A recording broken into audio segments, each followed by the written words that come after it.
I'm on my way to Golden Gate Park today to the San Francisco Botanical Garden and a docent-led tour of the garden.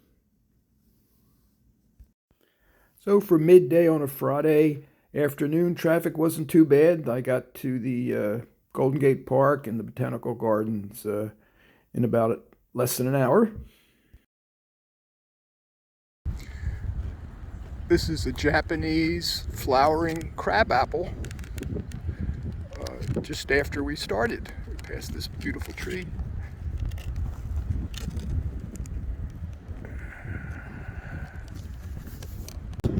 A rose. Before that time, this magnolia is not from Asia. It's native to the southeast United States. And I'll show you a picture. The flowers form before the leaves do. So we see the flowers, but we have this hasn't leafed Tom's out. describing three types of magnolias. Magnolia. Another type is an evergreen magnolia where the flowers and the leaves are at the same time. So again, this one, if you remember, our binomial name, Magnolia denudata, and then the quote, that's the hybrid. This is the cultivated variety. Again, this is from Asia. No, they're not. Good question. Here's the route taken on today's tour of the Botanical Garden in Golden Gate Park. 55 acres of both landscape gardens and open spaces, showcasing nearly 8,000 different kinds of plants from around the world. San Francisco's mild climates, wet winters, and dry summers, coupled with its famous coastal fog, provide for a range of climatic conditions that exist in few other botanical gardens in the world, allowing the garden to grow and conserve plants from all over the globe. Today's areas visited within the park, as we went by the Great Meadow first and to the Garden of Fragrance, and then the Rhododendron Garden, the Mediterranean Garden, the New Zealand, Australia, Zellerbark Garden, the Moon Viewing Garden, which is just about, I think, the star of the show, along with the camellias that are in bloom now. The rhododendron and the magnolias were spectacular. We went on to see the redwood grove, the giant sequoia, the California natives, and that about wrapped it up.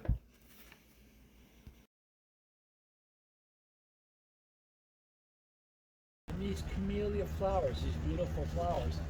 The other thing, the Japanese will never cut these camellia flowers.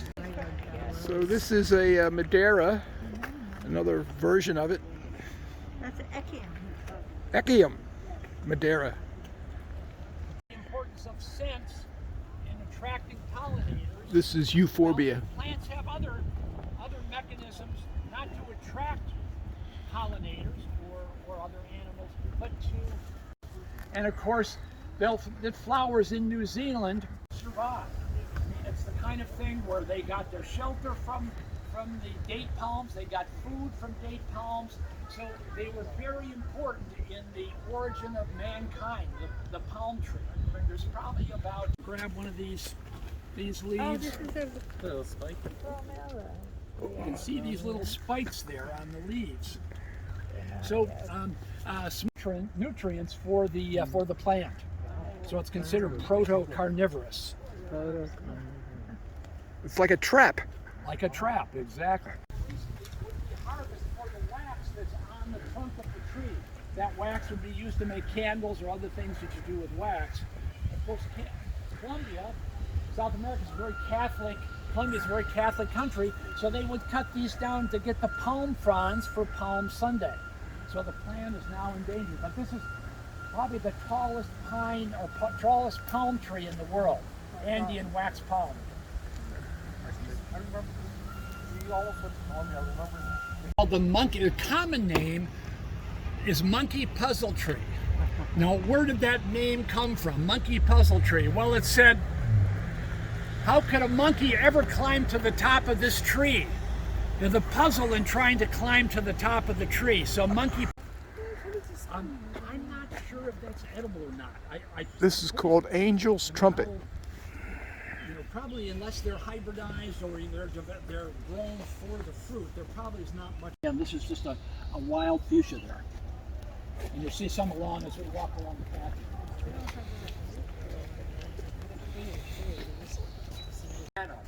Flower piano that lasts about 5 We're in the days. Zellerbach Garden. And during flower piano in late September, what's done is 7 pianos, or roughly 7. The Zellerbach Garden and a path making a hard right. Hello. And I think we're headed for camellias. We'll see.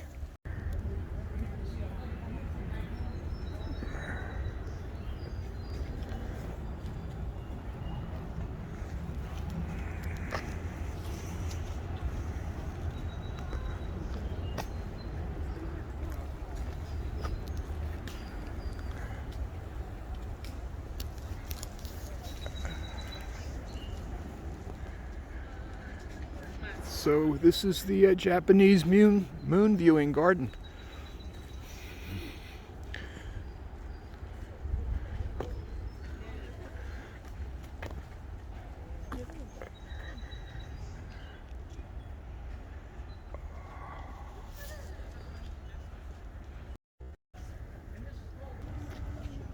These are all people's. This is probably the bract, actually. The bract of what surrounds the. So these are camellias and a magnolia right here.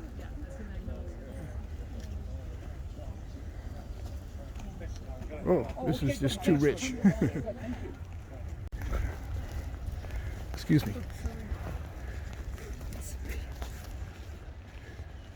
This is another type of magnolia.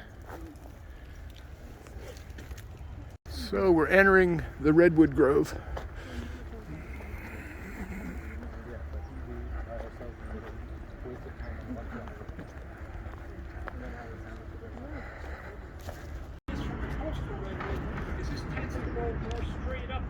This is a giant sequoia.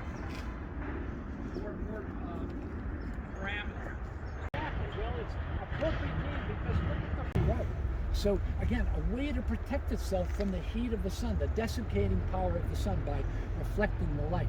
This plant over here on the right, this one? Yeah, these are Artemisia. I think one of those is Artemisia. That's very silver, yeah. Yeah. So another way to protect itself. Another thing when you think about wildflowers.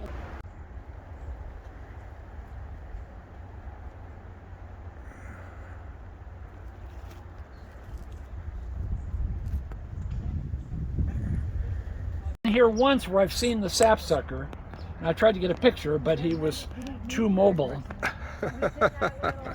So this is an English walnut here. And what's interesting is I haven't seen it, but people have described, of course, the sapsucker, has the long proboscis and so can make these holes. But every once in a while, people will describe seeing a hummingbird following the.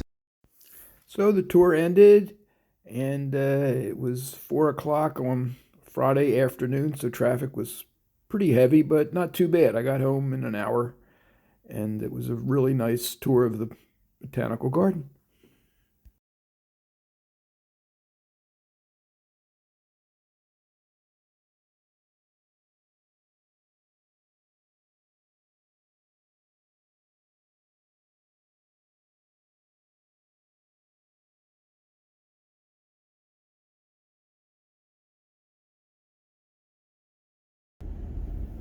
Well, I'm not the only one taking a tour today.